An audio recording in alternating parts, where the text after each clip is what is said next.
Regresamos y lo hacemos para continuar con más información. Hace unos días, nuestra Universidad Nacional Autónoma de México, la UNAM, cumplió 106 años de historia.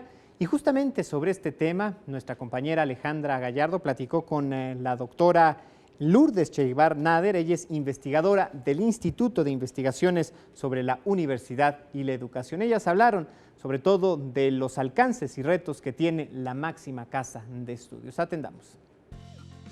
Durante este mes de septiembre, la Universidad Nacional Autónoma de México cumple ya 106 años de historia. Y justamente para platicar al respecto nos encontramos en el Instituto de Investigaciones sobre la Universidad y la Educación con la investigadora Lourdes Cheguivar. Muchísimas gracias por recibirnos aquí en este instituto.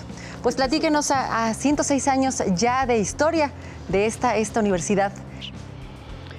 Es una universidad dependiente del Estado, pero que en su misión está cultivar todas las corrientes de pensamiento, acercarse a la ciencia desde una mirada laica, nacionalista, comprometida con el desarrollo del país. Justamente eso es importante recalcar, que esa esencia se sigue conservando, que en un principio se buscó reunir a estudiantes de diferentes edades, diferentes pensamientos, y ahora aún se conserva esa esencia de la UNAM. Sí lo es, porque la universidad ha logrado, a través del cultivo, digamos, del conocimiento, en la formación de jóvenes bachilleres, profesionales y graduados, posgraduados, en el desarrollo de la investigación y en la difusión amplia de la cultura, además de la extensión de sus servicios, el acercarse al pueblo de México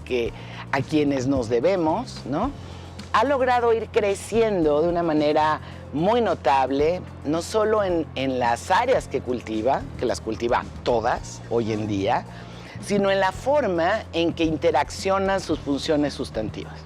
Y pues durante 106 años, supongo también ha habido retos que ha enfrentado la universidad. Muchos. La universidad empezó, en un contexto de celebración, ¿no?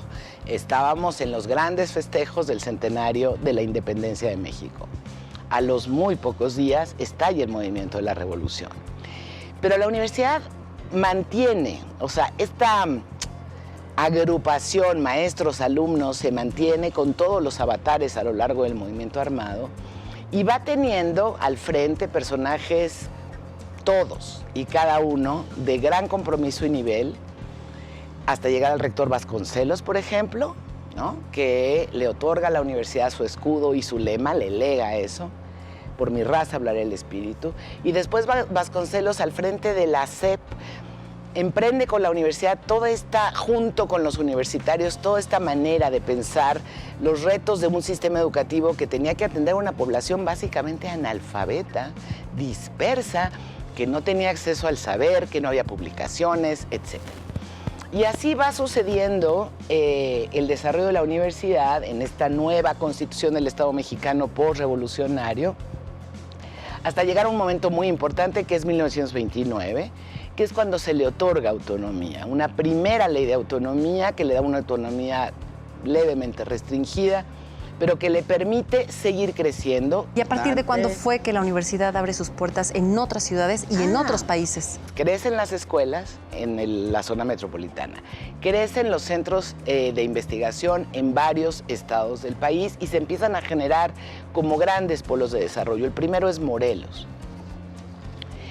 Y ya en este siglo se abren además escuelas, la Escuela Nacional de Estudios Superiores en León, en Guanajuato, y la mismo nombre, ENES, en Morelia, en el estado de Michoacán. Entonces tenemos, además de institutos y centros de investigación, estaciones de investigación a lo largo y ancho del territorio nacional, tenemos escuelas también fuera de la zona metropolitana de la Ciudad de México. El país está plagado e interactuando con universitarios. Pero además, en Estados Unidos en un primer momento, en Canadá en un segundo, se establecieron escuelas y centros de extensión en donde la universidad tiene presencia el día de hoy.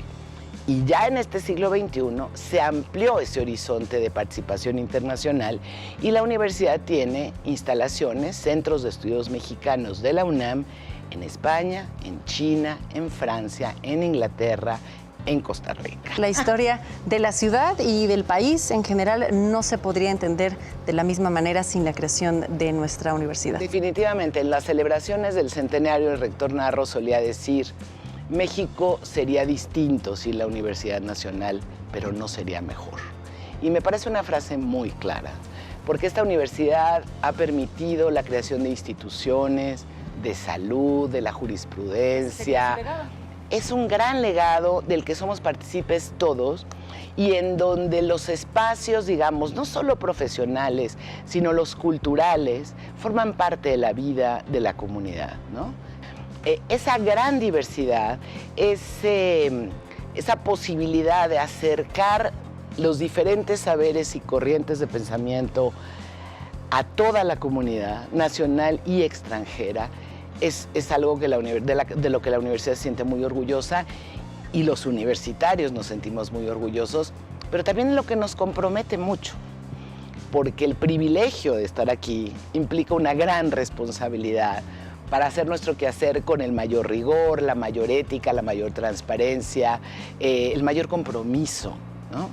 Pues sin duda un gran legado, una gran historia ya a 106 años de su creación, que seguramente en 100 años dará muchísimo más de qué hablar todavía. Que sí, claro que sí. Pues, muchísimas gracias por estas palabras. Muchísimas gracias a la investigadora Lourdes Chejaibar del Instituto de Investigaciones sobre la Universidad y la Educación por esta conversación a las cámaras de Capital 21. Encantada. Muchas gracias.